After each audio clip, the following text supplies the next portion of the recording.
Assalamualaikum warahmatullahi wabarakatuh.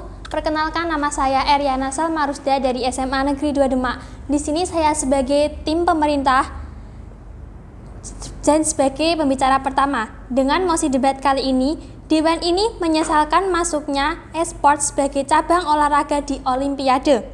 Saya sebagai tim pemerintah sangat setuju dengan mosi debat kali ini. Namun sebelum saya menyampaikan argumen-argumen saya akan menyampaikan definisi atau aspek penting dari mosi tersebut. Yang pertama, e-sport. E-sport adalah olahraga elektronik. Permainan e-sport adalah jenis game yang dapat dikategorikan dalam olahraga. Permainan daring PUBG, Dota 2, Mobile Legends adalah contoh-contoh game yang termasuk ke kategori tersebut. Yang kedua, olahraga. Olahraga adalah suatu kegiatan yang digunakan untuk melatih tubuh seseorang secara jasmani maupun rohani. Dan yang ketiga, olimpiade. Olimpiade dalam Kamus Besar Bahasa Indonesia adalah pertandingan olahraga antar bangsa yang diadakan 4 tahun sekali di negeri yang berlainan atau negeri yang berbeda. Inti dari mosi tersebut adalah Dewan ini menyesal karena ada e-sport atau olahraga elektronik yang masuk sebagai cabang olahraga di Olimpiade. Untuk pertama kalinya sepanjang sejarah, e-sport dipertandingkan di ajang olahraga multicabang terbesar di Asia, walaupun memang hanya bersifat ajang eksibisi. Namun permainan olahraga e-sport ini memiliki banyak dampak negatif, yaitu sebagai berikut. Yang pertama, membuang banyak waktu.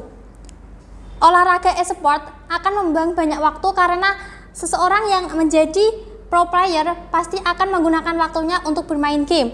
Jadi, waktu untuk bermain game itu akan sia-sia dan membuang banyak waktu yang bisa digunakan untuk mengisi kegiatan yang lain. Yang kedua, mengganggu aktivitas lain yang seharusnya bisa dilakukan. Seperti contoh, seorang pelajar seharusnya di rumah itu belajar, tetapi dia menggunakan waktunya untuk bermain game atau e-sport. Ini juga akan mengganggu aktivitas pelajar tersebut untuk belajar. Yang ketiga, sosialisasi.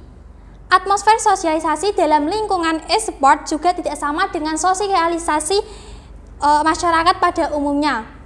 Yang keempat, ada aspek-aspek yang tidak bisa dimiliki sosialisasi lewat e-sport, yaitu silaturahmi dan bersikap ramah secara langsung. Yang kelima, memiliki bahaya memberikan pengaruh buruk buat masyarakat usia muda. Sebagai contoh, dalam e-sport pasti ada pesan online. Pesan online ini bisa tidak sehat dan ada budaya negatifnya. Budaya negatif seperti kekerasan atau pornografi. Ada juga perundungan yang bisa terjadi di antara pemain. Yang keenam, pemupuk arogansi dosis tinggi. Sebagai contoh, atlet ataupun selebriti e-sport seringkali lebih arogan daripada petinggi perusahaan internasional. Ini membuktikan bahwa pro player atau atlet e-sport memiliki arogansi lebih tinggi. Yang ketujuh, indoktrinasi budaya instan.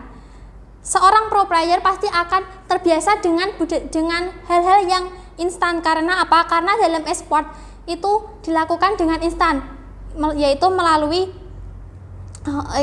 elektronik. Dan ini menyebabkan para pelaku di dalamnya terbiasa dengan budaya instan. Yang kedelapan, menjadikan uang sebagai tujuan akhir. Perlu kita ketahui, padahal uang itu adalah salah satu alat untuk mencapai tujuan, bukan untuk mencapai tujuan akhir. Sebagai contoh, seseorang mengikuti e-sport hanya karena tertarik karena tujuan utamanya adalah ingin mendapatkan uang. Dan itu menyebabkan seseorang memiliki tujuan akhirnya adalah uang. Padahal tujuan akhir kita itu ada yang lebih baik, bukan uang. Uang hanya alat untuk membantu. Yang ke-9, ruang sembunyi atas kemalasan. Saya ambil contoh, para pelajar yang bermain e-sport ini pasti sering bermalas-malasan. Karena waktu di rumah itu, karena waktu belajar tidak harus di sekolah, tetapi di rumah sebagai pelajar, di rumah juga harus belajar. Tetapi pro player kebanyakan pelajar dan usia muda itu menggunakan waktunya belajar untuk bermain game atau untuk bermain e-sport. Dan yang terakhir, memiliki nilai-nilai yang tidak akan pernah bisa disamai oleh e-sport. Nilai-nilai yang dimaksud adalah nilai antara e-sport dengan nilai tradisional.